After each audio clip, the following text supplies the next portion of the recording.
নমস্কার। প্রাথমিকে নিয়োগ নিয়ে খুবই গুরুত্বপূর্ণ খবর দেখতে পাচ্ছেন। আজকেরই খবর। প্রাথমিক নিয়োগের স্বস্তিতে রাজ্য।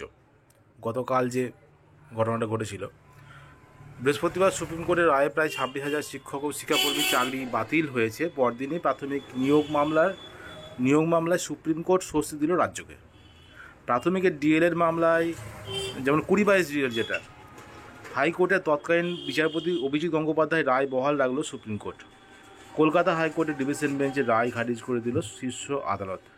শুক্রবার বিচারপতি PS নরসিংহ এবং বিচারপতি জয়মাল্য বাগচির বেঞ্চ জানায় যে বিচারপতি সুব্রত তালুকদারের ডিভিশন বেঞ্চের নির্দেশ খারিজ করা হচ্ছে। তৎকালীন বিচারপতি অভিজিৎ গঙ্গোপাধ্যায় সিঙ্গেল বেঞ্চের রায় মেনেই নিয়োগ করা যাবে। তো 2022 সালে রাজ্যে প্রাথমিক নিয়োগের প্রক্রিয়া শুরু হয়েছিল।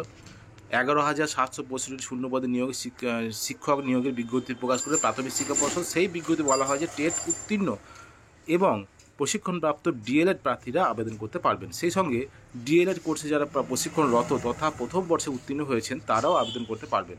পর্ষদের এই সিদ্ধান্তের বিরুদ্ধে মামলা হয় কলকাতা হাইকোর্টে। মামলায় হাইকোর্টের তৎকালীন বিচারপতি অভিজিৎ গঙ্গোপাধ্যায় এবং সিঙ্গেল বেঞ্চ পর্ষদের সিদ্ধান্তে সবুজ সংকেত দেন। পরে সেই সিদ্ধান্তকে চ্যালেঞ্জ করে মামলা হয় হাইকোর্টের ডিভিশন বেঞ্চে। বিচারপতি সুব্রত তালুকদার এবং বিচারপতি সুপ্রতিম ভট্টাচার্যের ডিভিশন বেঞ্চ পর্ষদের বিজ্ঞপ্তি খারিজ করে দেয় এবং ডিভিশন বেঞ্চ জানায় যে পাঠরত বা প্রশিক্ষণরত প্রার্থীরা নিয়োগ প্রক্রিয়ায় অংশ নিতে পারবেন না। পাঠ বা প্রশিক্ষণ সম্পূর্ণ হওয়া বাধ্যতামূলক বলে উল্লেখ করা হয়। এরপর মামলা করায় সুপ্রিম কোর্টে।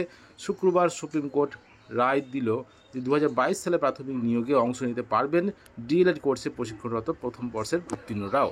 প্রায় 960 জন মামলাকারী এর মধ্যেই প্রাথমিক নিয়োগের পরীক্ষায় অংশ নিয়েছিলেন। যারা 960 জন যারা পিটিশনার ছিলেন, মামলাকারী যারা ছিলেন 960 জন, তারা কিন্তু ওই পরীক্ষায় অংশ নিয়েছিলেন এবং তারা আদৌ নিয়োগের যোগ্য কিনা তা রায়ের উপর নির্ভর করছিল। এদিন শীর্ষ আদালত অর্থাৎ সুপ্রিম কোর্ট জানিয়ে দিল যে তাদের মধ্যে যোগ্যদের নিয়োগ করা যাবে।